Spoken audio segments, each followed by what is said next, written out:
was a cold October evening, and my friends and I were in search of Halloween thrill. After hearing rumors about an abandoned haunted house deep within the woods, we decided to investigate.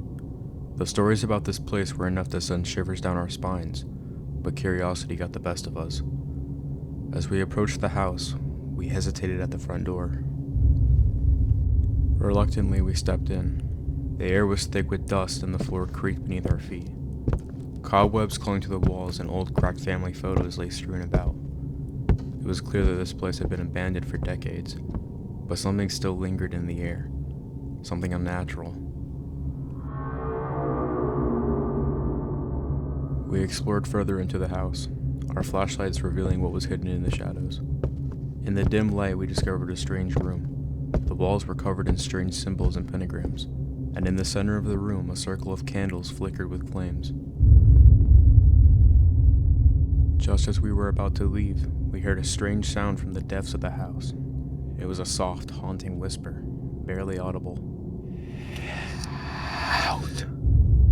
We froze in terror, unable to comprehend where the voice had come from. Panic overcame us as we realized we were not alone. Something was here with us, something that wanted us to leave. We scrambled to find our way out, our heartbeats drowning out the sinister whisper that seemed to echo in every corner of the house.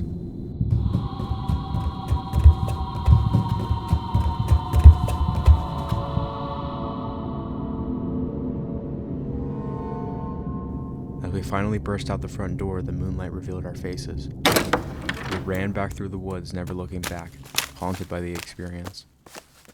The abandoned Halloween house had not been empty, and the sinister secrets it held would stay in our memories.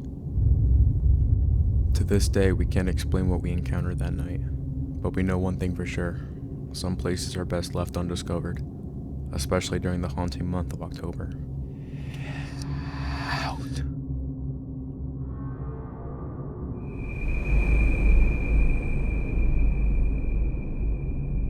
Last October, my girlfriend and I decided to visit a nearby corn maze, embracing the Halloween spirit.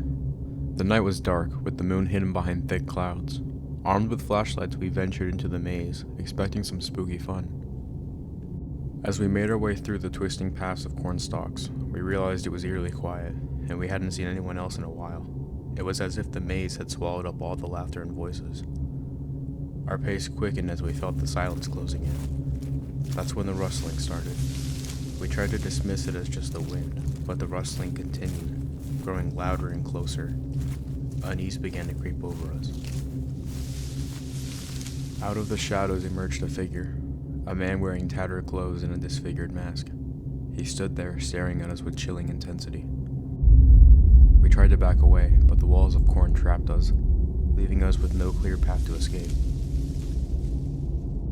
The man advanced, never uttering a word, his presence growing more menacing with each passing moment. Desperation led us to push our way through the corn stalks, breaking free and reaching the exit.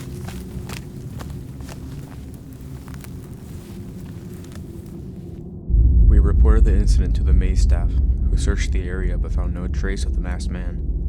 We left that maze shaken but grateful for our escape, thinking the encounter was nothing more than a terrifying but isolated incident. Days later, a shocking news story caught our attention.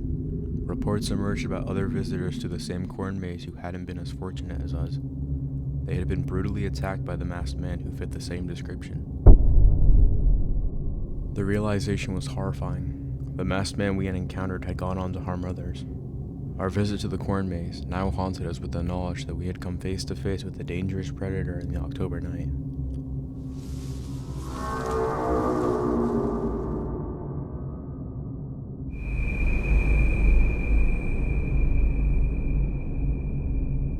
On a crisp October night, I decided to take a walk through the forest near my home. The sun was setting, and the golden leaves rustled underfoot. It was peaceful, or so I thought. As I walked deeper into the woods, I noticed the fading light casting shadows among the trees. An unsettling feeling crept over me, like I was being watched. I quickened my pace, hoping to leave the eerie sensation behind. Just when I thought my unease was gone, I saw him. A stranger in tattered clothes and a disheveled appearance, lurking behind a tree. He stared at me with a piercing gaze, one that sent a shiver down my spine. I offered a polite nod, hoping to alleviate the tension, but he didn't respond. I continued on my path, but a lingering sense of dread hung over me.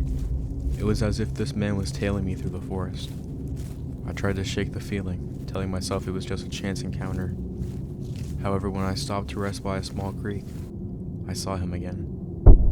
He stood on the opposite bank, watching me.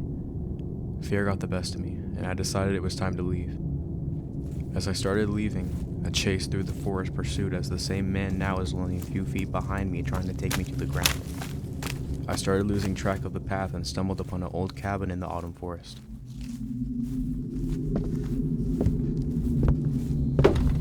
Now inside the cabin, I barricaded the door, but the stranger's relentless pounding continued. With no other option, I reached for my phone and dialed 911, whispering my location and predicament. The dispatcher assured me that help was on the way. As I waited anxiously, the stranger's attempts to break in grew more desperate. Finally, I heard the distant sirens of approaching police cars. The stranger heard them too and fled into the forest. The officers arrived, and I explained the chilling encounter. They assured me they would search the area and advised me to return home safely. Relieved but shaken, I left the cabin and made my way back through the forest, accompanied by a police escort.